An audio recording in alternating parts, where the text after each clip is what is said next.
ভারতীয় air defence system আকাশ ক্ষেপণাস্ত্র কেনার ব্যাপারে আগ্রহ প্রকাশ করেছিল ব্রাজিল, কিন্তু হঠাৎ করেই এ ব্যাপারে আলোচনা থামিয়ে দিয়েছে লাতিন আমেরিকার দেশটি। এর আগে ফ্রান্সও একই কাজ করে। ভারতের আনন্দবাজার পত্রিকায় প্রকাশিত এক খবরে বলা হয়েছে, ভারত থেকে ক্ষেপণাস্ত্র কেনার ব্যাপারে আলোচনা আপাতত স্থগিত করেছে ব্রাজিল। শুধু তাই নয়, ইউরোপের সঙ্গে চুক্তি করতে যাচ্ছে বলেও আভাস পাওয়া গেছে। সেক্ষেত্রে প্রতিরক্ষা সরঞ্জাম রপ্তানির ক্ষেত্রে বড় সড় ধাক্কা খাবে ভারত।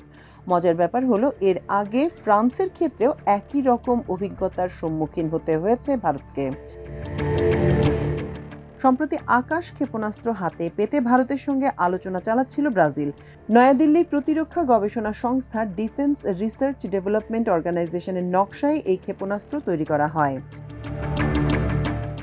জানা যায়, ইউরোপীয় সংস্থা MBDA থেকে এয়ার ডিফেন্স সিস্টেম কিনতে যাচ্ছে ব্রাজিল। বহুজাতিক কোম্পানিটির ব্যবসা ছড়িয়ে রয়েছে ব্রিটেন, ফ্রান্স ও ইটালিতে। এই তিন দেশের যৌথ মালিকানায় সংশ্লিষ্ট সংস্থাটি গড়ে তোলা হয়েছে। ব্রাজিলকে তারা যে হাতিয়ারটি সরবরাহ করবে তার পোশাকি নাম enhanced module air defence solution. এই সংক্রান্ত খবর প্রথম প্রকাশ্যে আনে CNN ব্রাজিল। ব্রাজিলের সেনাবাহিনীর এক উচ্চপদস্থ কর্মকর্তাকে উদ্ধৃত করে তারা জানায়, বর্ধিত মডিউল এয়ার ডিফেন্স সলিউশন হাতে পেতে MBDA এর সঙ্গে 500 কোটি রিঙ্গিতের চুক্তি হওয়ার কথা রয়েছে, যুক্তরাষ্ট্রের মুদ্রায় যেটা প্রায় $92 কোটি। ভারতের আকাশ প্রতিরক্ষা ব্যবস্থা থেকে মুখ ফিরিয়ে নেয়ার কারণও ব্যাখ্যা করেছেন সংশ্লিষ্ট সেনা কর্মকর্তা।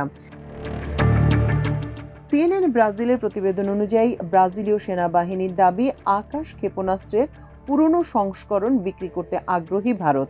এর পাল্লা মাত্র 25 থেকে 30 কিলোমিটার। অন্যদিকে ইউরোপীয় সংস্থাটি তাদের বর্ধিত পাল্লার কমন অ্যান্টি এয়ার মডিউল ক্ষেপণাস্ত্র সরবরাহ করতে চাচ্ছে। এর পাল্লা 40 কিলোমিটারের বেশি। সেই কারণে প্রতিযোগিতার বাজারে পিছিয়ে পড়ে ভারতের ডায়নামিক্স লিমিটেড ও ভারত ইলেকট্রনিক্স লিমিটেডের যৌথ উদ্যোগে তৈরি আকাশ।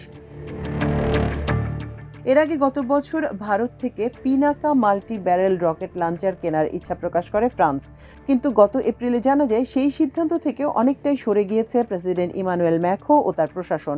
উল্টো নিজস্ব প্রযুক্তিতে একই ধরনের সমরাস্ত্র তৈরিতে মনোযোগ দিয়েছে নেপালিয়ানের দেশ। ফলে ক্ষেপণাস্ত্র সরঞ্জাম রপ্তানিতে ইউরোপের বাজারে পা ফেলার স্বপ্ন যে দিল্লির এখনই পূরণ হচ্ছে না, তা বলাই বাহুল্য। কেন হঠাৎ পিনাকার ব্যাপারে মন বদল করল ফ্রান্স সরকার ও সেনা?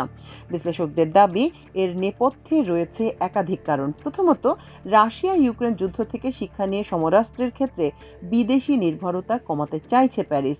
বিষয়টি নিয়ে জোরালো প্রশ্ন তুলেছেন সেখানকার রাজনৈতিক নেতৃবৃন্দ।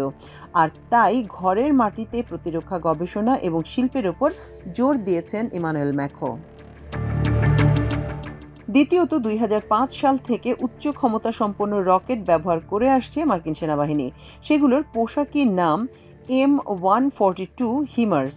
এই সমরাস্ত্রের ইউরোপীয় সংস্করণ প্রায় তৈরি করে ফেলেছে ফ্রান্স। সূত্রের খবর, সে কারণেই পিনাকার থেকে আপাতত মুখ ঘুরিয়ে নিয়েছে ম্যাখো সরকার। বিশ্বের অস্ত্রের বাজারে আমেরিকা, রাশিয়া, পশ্চিম ইউরোপের একাধিক দেশ এবং চীনের প্রভাব সবচেয়ে বেশি। বিশ্লেষকদের দাবি, সেখানে ভারতকে কিছুতেই জায়গা ছেড়ে দিতে নারাজ সংশ্লিষ্ট রাষ্ট্রগুলোর যাবতীয় প্রতিরক্ষা সংস্থা। মাল্টিমিডিয়া ডেস্ক, আমার দেশ।